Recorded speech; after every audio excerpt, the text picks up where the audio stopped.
Hello everyone, welcome all of you on An Academy, the India's largest education platform. So मैं रामदेव सिंह अन academy पे RPSC जो category है उसमें educator हूँ। हाल फिलहाल अभी स्पेशल एजुकेटर चल रहा हूँ और आज मैं आप लोगों को मिलवाने वाला हूँ आज जस्ट 2018 की 7th रैंक होल्डर से अंशिका दिनकर जी से। तो चलिए हम उन्हीं से जानते हैं उनके बारे में आगे की चीज़ें। Hi all, this is Anshika Dinkar. I belong to Dholpur, Rajasthan, and currently I am posted as Special JM, Negotiable Instruments Act number 3, Bikaner. मैं बेसिकली जो मेरा 10th था वो मैंने राजस्थान में ही भरतपुर से किया था। 12th मैंने धौलपुर से किया था। उसके बाद में लॉ को मैंने एज करियर चूज़ किया। ऑल्दो कभी था नहीं कि लॉ को मुझे करियर की तरह से चूज़ करना है, but eventually when I started reading law books it just became a part of my life and I started liking law. even though उससे पहले I wanted to become a business person, most importantly, but then I started liking law, so I just got involved into this and law को मैंने career की तरह से choose किया। मेरे father जो है वो businessman है and my mother is a homemaker. I have 3 siblings. My sister is in government job. She is in PCS Rajasthan itself, and my brother and younger sister and younger brother, both of them are studying. One is preparing for UPSC only. So this was all about me.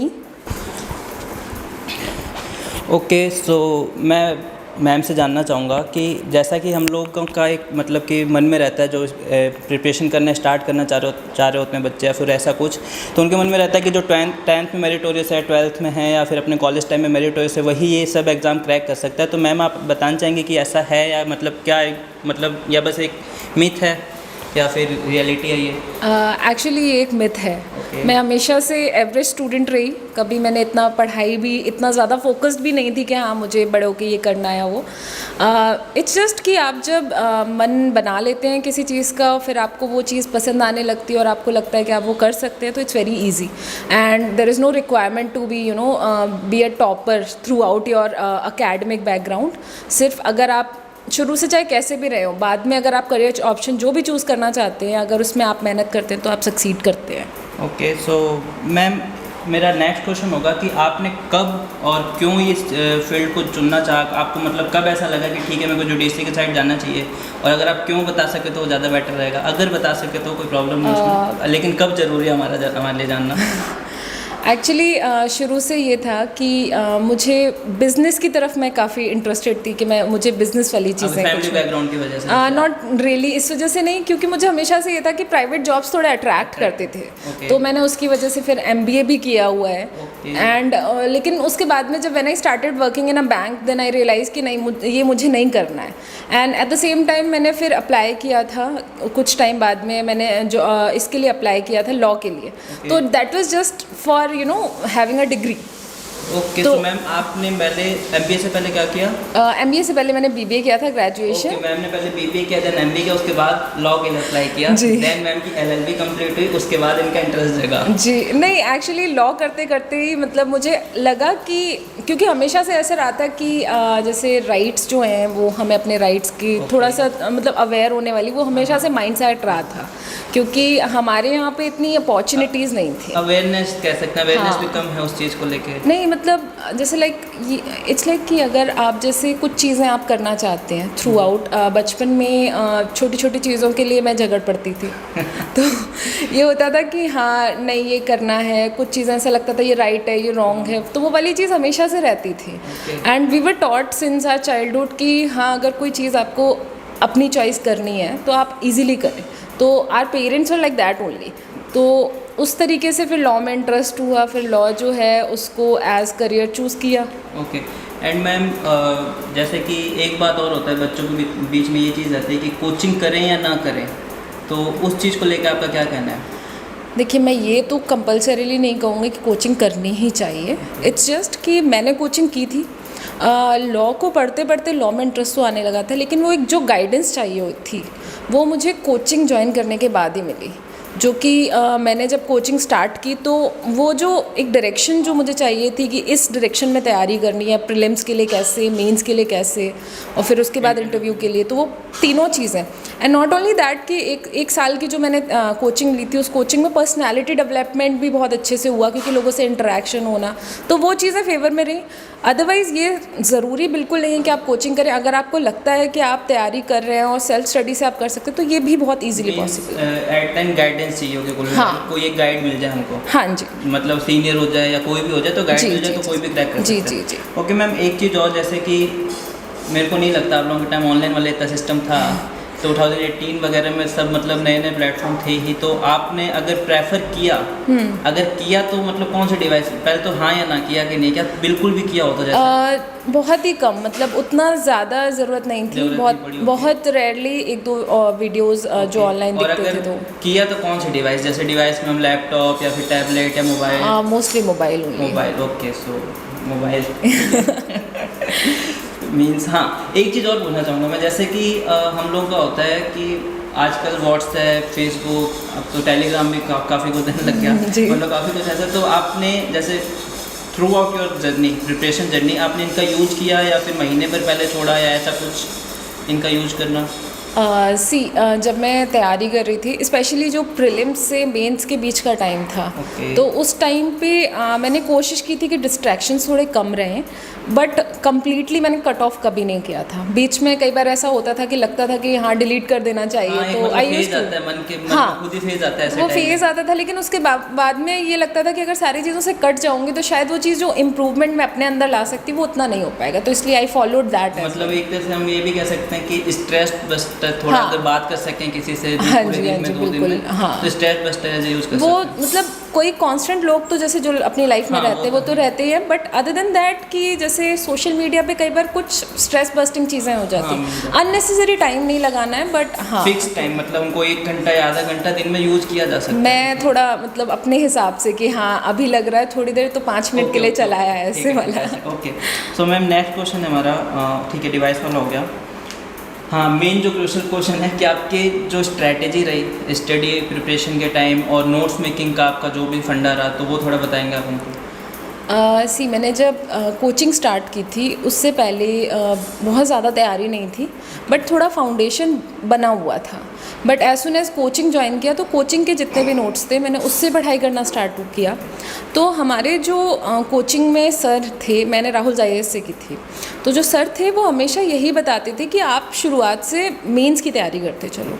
तो we use to prepare for mains कि जब आपका prelims आने लगेगा उससे 1-1.5 महीने पहले जब आपको डेट्स पता चल जाएंगे तब आप प्रीलिम्स की तैयारी करें। डेडिकेटेड प्रीलिम्स के लिए? हाँ, तो वो क्या है कि अगर आप मेंस की तैयारी करें तो आपका प्रीलिम्स हो ही रहा है और प्लस आप क्वेश्चन आंसर्स लगाएं, तो मॉक देना बहुत ज़रूरी था मेंस के लिए भी और प्रीलिम्स के मैं लिए। मॉक पे ही रहा था मैम उससे पहले कि ठीक है आप लोगों को बुक लॉक है, तो बुक तो आप क्या बताओगे हम लोगों को, ठीक है, फिर भी आरजेएस के अगर कोई हो, जैसे आरजेएस की प्रिपरेशन कर रहा हूँ हमारे प्लेटफॉर्म से बच्चे, तो उनके लिए अगर कोई बुक, अगर कोई स्पेशल बुक हो, या फिर आपने बेयर एक्ट के बारे में बताया भी जी, मेरे को थोड़ी देर पहले। एक्चुअली बेयर एक्ट्स तो आपको मतलब बाय हार्ट आपको आने चाहिए, क्योंकि आपको बेयर एक्ट ही जो है वो लॉ वही है, तो आपको वही पढ़नी है, तो बेयर एक्ट्स तो आपको पढ़नी ही पढ़नी है। रेफरेंस बुक्स में हर सब्जेक्ट के अलग अलग बुक्स हैं जो कि जो आपको इजी लगता है वो आप रेफर कर सकते हो। हमको लिस्ट मिल जाती है इनका? हाँ, लिस्ट मिल जाती है जनरली, मतलब कुछ ही बुक्स हैं जो कि बहुत फेमस है। Paper 3rd 4th Hindi English होता है? हाँ जी, हिंदी तो उसके लिए आपने कुछ स्पेशल किया हो या फिर साथ साथ में प्रिपरेशन के वही सब आपके मन जैसे ऐसे आता है? आई थिंक ऐसे आते हैं तो बस वैसे लिखने के जैसे न्यूज़पेपर से हो गया, या कुछ स्पेशल आपने किया हो ऐसा कुछ? सी प्रीलिम्स में जो हिंदी इंग्लिश का आता है 25 मार्क्स का आता है, तो प्रीलिम्स में जो आता है वो ग्रामर आती है। ग्रामर, तो ग्रामर के लिए कोई भी अच्छी ग्रामर बुक आती है, एक राघव प्रकाश, आप लोग शायद RPSC वाली भी करते हैं, RS वाले हाँ जी, हाँ जी, या तो एक इंदिरा करके है, बाकी राघव प्रकाश तो फेमस। हाँ, राघव प्रकाश तो मैंने उसी से प्रीलिम्स के लिए किया था। इतनी मोटी बुक आते हो? हाँ। मेंस का क्या है कि मेंस में जो ऐसे राइटिंग होती है हम लोग उसको इग्नोर कर देते हैं, क्योंकि मतलब उसमें मार्क्स तो हमें 50-50 मार्क्स का होता है, बट वो बहुत इंपॉर्टेंट होता है, since most of us are from English medium only. तो दिक्कत ये आती है कि हम इंग्लिश का तो एक्सेल कर जाते हैं, पर हिंदी में दिक्कत हो जाती है। मेरा ये था कि मैंने हिंदी की भी प्रिपेयर की। सबसे ज़्यादा अच्छा सोर्स ये रहा था कि मैंने न्यूज़पेपर हिंदू फॉलो करती थी मैं। वो तो आप लोग राजस्थान पत्रिका में रहना। नहीं, अगर आपको हिंदी न्यूज़पेपर पढ़ना है तो Jansatta is a good paper. Jansatta या Jansatta best. Jansatta is a good paper, उसके एडिटोरियल्स बहुत अच्छे आजकल तो वैसे उसके ई पेपर में आने लगे कहीं हैं। हाँ मिल जी, जाते हैं। क्योंकि अभी लेकिन इस टाइम की मतलब ज़रूरत है। राजस्थान में हर जगह अवेलेबल नहीं, आई थिंक हाँ जनसत्ता। हाँ, जनसत्ता हर जगह ई पेपर अवेलेबल। आप फॉलो कर सकते हो। बाकी राजस्थान पत्रिका का भी एडिटोरियल अच्छा है, ठीक ठाक, बैलेंस नहीं है आजकल लेकिन अच्छा है। नहीं, कुछ बुक्स आती है जैसे यूपीएससी एस्पिरेंट जैसे आप लोग भी करते हैं, जो एक बुक आती है आपकी निबंधमाला, शायद दृष्टि की आती है। दृष्टि की, या मैं जैसे अलग अलग तो पब्लिकेशन निकाले उसमें मैंने कुछ एसेस पढ़े एक थे, आइडिया they were लग good। जाता है कि हमको कंक्लूजन इंट्रोडक्शन क्या है। बेसिकली आपको उसके लिए लिखना बहुत लिखना ज़रूरी जरूरी है, है, क्योंकि आप लिखोगे नहीं तब या तक मैं कुछ उस नहीं पे आ रहा हूँ अभी मैं जस्ट। तो मैं मॉक टेस्ट का आपने भी जिक्र किया था थोड़ी देर पहले ही, तो मॉक टेस्ट के बारे में आप कैसे, मतलब आप लोगों का क्या रहता था कि जैसे कि अभी भी होता है, जैसे काफ़ी स्टूडेंट मुझसे भी पूछते हैं कि सर आंसर राइटिंग मैं कहता हूँ हफ्ते में 2 आंसर लिख लो बहुत है। तो आपका क्या कहना है कि जैसे आप डेली का आंसर राइटिंग कर रहे हो या वीक में या मंथ में, क्या रहता था आप लोगों को? जैसे आंसर राइटिंग तो क्रूशियल है ही मेंस के लिए, उस हिसाब से। मेंस में आंसर राइटिंग के लिए मेरा ये रहता था कि हमारे सब्जेक्ट्स होते हैं Okay. और हर स्टेट का अलग अलग सिलेबस है। हाँ। तो जैसे राजस्थान में उस टाइम पे 48 सब्जेक्ट्स होते थे। लॉ में हाँ, 48 लॉज होते थे। आपका आरएस में भी इन्होंने काफ़ी कुछ अब कर तो दिया, अब काफ़ी- इनफैक्ट अब तो चेंज हो गया, हाँ, सिलेबस concise चेंज कर हो दिया गया है, पूरा। अब बहुत छोटा सिलेबस हो गया concise कर है। दिया। हाँ, काफ़ी कंसाइज कर दिया है। तो उसमें क्या है कि मैं बेसिकली जो मेजर एक्ट्स होते हैं जैसे आईपीसी, सीआरपीसी, एविडेंस, तो ये वाले बहुत ज़रूरी हैं। तो उसके लिए मैं ये करती थी कि उसकी प्रिपरेशन जो है मैंने एक बेयर एक्ट कंप्लीट कर लिया या फिर आधा बेयर एक्ट कंप्लीट कर लिया, तो उसके हिसाब से मैं अपने प्रीलिम्स का भी मॉक लगाती थी और उसी के हिसाब से जो प्रीवियस ईयर क्वेश्चंस होते थे वो तो मैं घर पे करती थी, तो compulsory। अदरवाइज़ मैं कोचिंग में जाकर मेंस के लिए, Okay। तो वो भी मैं वहाँ पर एग्ज़ाम दे कर आती थी। ठीक है, तो मतलब कि आंसर राइटिंग की खोपड़ी रोज नहीं बजानी हमको। मतलब आंसर राइटिंग करने के लिए पहले सब्जेक्ट का नॉलेज होना जरूरी है मैथ जी। के साथ, मतलब अपने पास पूरा मैटर होना चाहिए और 1-2 आंसर लिखिए, उसको चेक करवाइए कहीं से, तो खुद भी एनालिसिस किया जा सकता है कि हमने सही लिखा है कि नहीं लिखा है। मतलब एक बार हम क्वेश्चन लिखेंगे, आंसर पढ़ेंगे तो हमको पता चल जाएगा कि कितनी बेवकूफ़ी की है, कितनी नहीं की है, वो चीज़ पता चल जाती है। एक्चुअली ज़रूरी ये है कि आप एग्ज़ाम ऐसी जगह पर, जो आप मेंस का जो प्रिपरेशन भी कर रहे हो तो उस टाइम पे भी अगर आप मॉक देख कर आ रहे हो तो ऐसी जगह पर जाकर देख कर जहाँ पर आपको थोड़ा प्रेशर फील होता है। प्रेशर फील हो तो उससे क्या है कि आपका जो माइंड है वो उसी हिसाब से वर्क करता है जो आप एग्ज़ाम रूम में जाकर करता है, तो वो बहुत ज़रूरी होता है। हाँ, काफ़ी लोग कहते हैं, जैसा आप लोगों ने देखा भी होगा इंटरव्यूज़ में, आजकल जो देखते रहते हैं कि आपको काफ़ी टॉपर बताते होंगे हमने प्री से पहले क्या किया कि टेस्ट सीरीज ले ली, घर बैठ के देखी, तो वो चीज़ सही नहीं रहती। मैम ऐसा बता रही हैं कि मतलब हमको जैसे किसी की भी ज्वाइन कर लो या फिर काफ़ी इंस्टीट्यूट ऐसे हैं जो फ्री में भी करवाते हैं, जैसे अन अकेडमी है ही, आपको पता ही होगा, उनके चलते रहता है हाँ। डेली का। तो उस हिसाब से आप उसको ज्वाइन करके अगर करेंगे तो प्रेशर के हिसाब से आपको पता रहेगा इतने बच्चे दे रहे हैं, हमारी ये रैंक बन रही है, जो भी सिस्टम है। और मैम एक चीज़ और, तो ठीक है हमने लॉ पेपर की बात कर ली। हाँ, एक बात, जैसे आजकल ऑनलाइन का चलन बहुत शानदार है और हम लोगों ने, मैंने भी ऑफलाइन से स्टार्ट किया, आपने भी ऑफलाइन से स्टार्ट किया, तो आप क्या कहना चाहोगे कि ऑनलाइन और ऑफलाइन के बीच में कैसे बैलेंस बना के चल रहे हैं जो आजकल के, क्योंकि वैसे भी लॉकडाउन है तो सब ऑनलाइन हो ही गए हैं कि हमारा ले लो उस हिसाब से, तो वैसा आप क्या कहना चाहोगे ऑनलाइन ऑफलाइन के बारे में, कैसे बैलेंस बना के चल सकते हैं इनके बीच में? मेरा पर्सनल ओपिनियन ये है कि मैं ऑफलाइन थोड़ा ज़्यादा बेटर पढ़ पाती हूँ, बट क्योंकि एक तो आजकल की सिचुएशन के हिसाब से एंड अपार्ट फ्रॉम दैट कि जो अवेलेबल रिसोर्सेज हैं वो आपको ऑनलाइन ईजिली एक्सेसिबल रहते हैं, तो इट्स बेटर कि आप दोनों को कंपाइल करके और अपने हिसाब से स्ट्रेटेजिकली उस चीज़ को तैयार करो। तो वो क्या है कि आप ऑनलाइन अगर किसी चीज़ को पढ़ रहे हो तो वो आपको तुरंत मिल रही है और उससे रिलेटेड आपको बहुत सारे रेफरेंस वहीं मिल जाएंगे, आपको बुक्स भी इजीली ऑनलाइन अवेलेबल हो जाएंगी, तो आप वो ज़्यादा अच्छे से पढ़ पाते हो। हाँ, मतलब एक ऑनलाइन का फ़ायदा मैं अपनी तरफ से भी ऐड करना चाहूँगा कि जैसे पहले होता था कि दिल्ली जाएंगे तभी IAS बनेंगे, जयपुर जाएंगे तभी RS बनेंगे, वो सब चीज़ें खत्म हो गई हैं।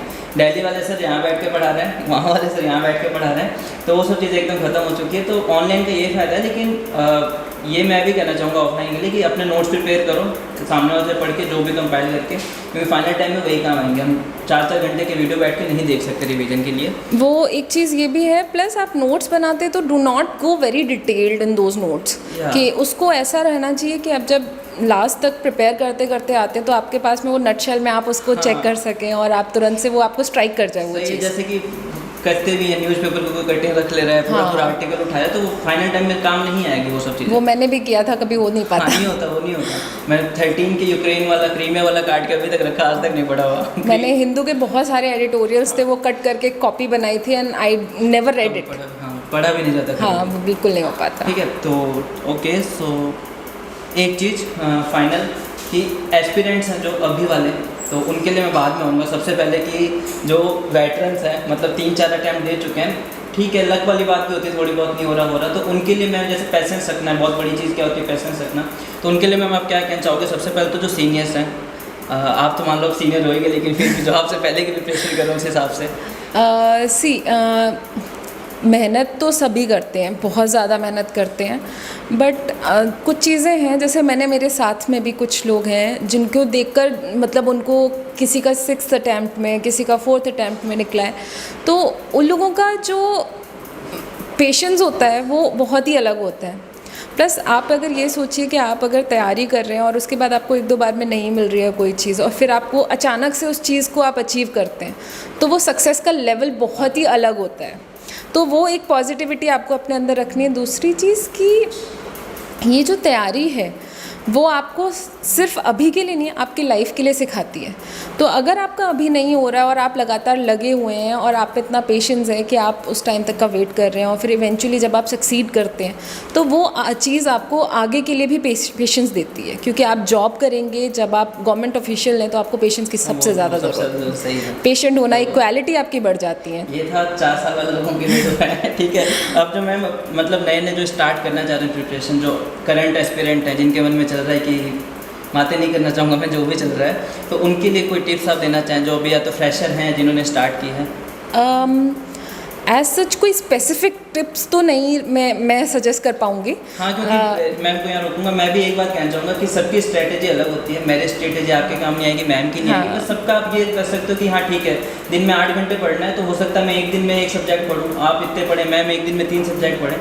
तो स्ट्रैटेजी तो मैं भी नहीं कहूँगा कि आप स्ट्रैटेजी ही बताओ अपनी क्या थी, तो एक मतलब कॉमन चीज़ बिल्कुल क्या करना चाहिए। बेसिकली सबसे पहले we have to decide a goal कि हाँ हमें ये चीज़ करनी है, एंड उसके बाद में उसके लिए तैयारी करनी है, जितना आप दे सकते हो उससे डबल करना है।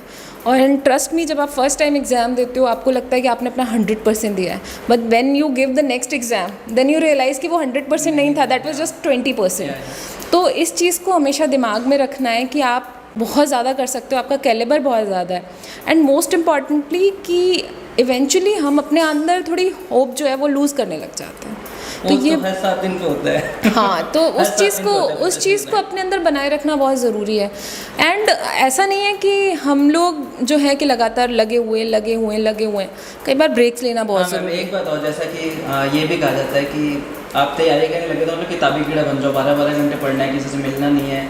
और मैं तो नाम भी लूँगा, उनको ये भी कहते सुना है कि आपकी अगर मैयत में भी जाना हो, खुद की मैयत में जाना हो तो भी आपको 12 घंटे पढ़ना है, ऐसा कहते हैं, सुना है मैंने, नाम नहीं लूँगा मैं। तो मैं ऐसा कुछ है? पर्सनली मुझे ऐसा नहीं लगता है। मैं इस व्यू से बिल्कुल डिफ़र करती हूँ।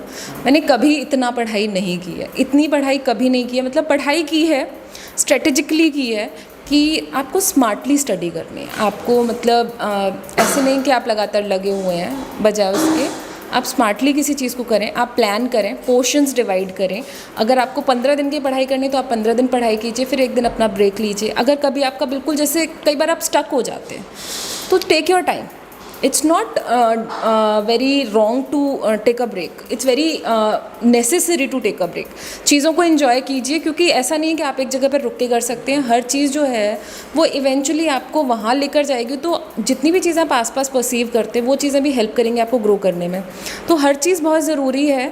तो थोड़ा स्ट्रैटेजी आपको ऐसी रखनी चाहिए कि आप जो पढ़ रहे हैं वो आपको समझ में आए, आप उसको लिख रहे हैं और वो आपके दिमाग में रिटेन कर रहा है। तो वो चीज़ें ज़रूरी होती है, और फिर वो आपका आइडिया है कि आप किस तरीके से उसको रिटेन कर सकते हैं अपने दिमाग में। ओके मैम, सो लास्ट में एक बार थोड़ा सा प्रमोशनल वाली बात, तो अनअकैडमी के बारे में आपका, जैसे आप आजकल तो देख ही रहे हैं, वैसे भी IPL में भी आगे अनअकैडमी वाले, तो इसका जैसे कि जो एजुकेशन वाला इन्होंने पूरा हम कह सकते हैं चेंज किया है, तो उसके बारे में आप कुछ कहना चाहें RPSC, स्पेशली RPSC कैटेगरी के लिए? I've been always impressed by Unacademy के videos and all, and my sisters are preparing for UPSC, so they've always told me about Unacademy कि Unacademy के videos are very good, कि आप उन्हें देखें तो पर्सनली मेरा इतना खुद का मतलब इतना नहीं रहा है कि मैंने वीडियोज़ वगैरह देखी हूँ, बट हाँ इतना ज़रूर है कि अर्न अकेडमी जहाँ से स्टार्ट हुआ है आज के टाइम पे जहाँ पहुँच चुका है कि नॉट ओनली स्टडीज़ को रिलेटेड बल्कि बाकी सारे फील्ड्स में वो इतने एक्टिव आप लोग हो रहे हैं, तो वो बहुत ही अप्रिशिएट करने वाली चीज़ है। एंड ऐसा प्लेटफॉर्म जो आज के टाइम पे ऑनलाइन सबके लिए अवेलेबल रिसोर्सेज अवेलेबल करा रहा है और लोग उसके थ्रू कुछ चीज़ें सीख पा रहे हैं, तो ये बहुत ही ज़्यादा अप्रिशिएट करने वाली चीज़ है। तो ठीक है, तो एक बार नेक्स्ट वीडियो में फिर से एक अलग टॉपिक के साथ मिलता हूँ मैं। तब तक इस चैनल को सब्सक्राइब करना मत भूलिएगा, वीडियो को लाइक और शेयर ज़रूर करना, बने रहिए हमारे साथ एंड लेट्स क्रैक इट।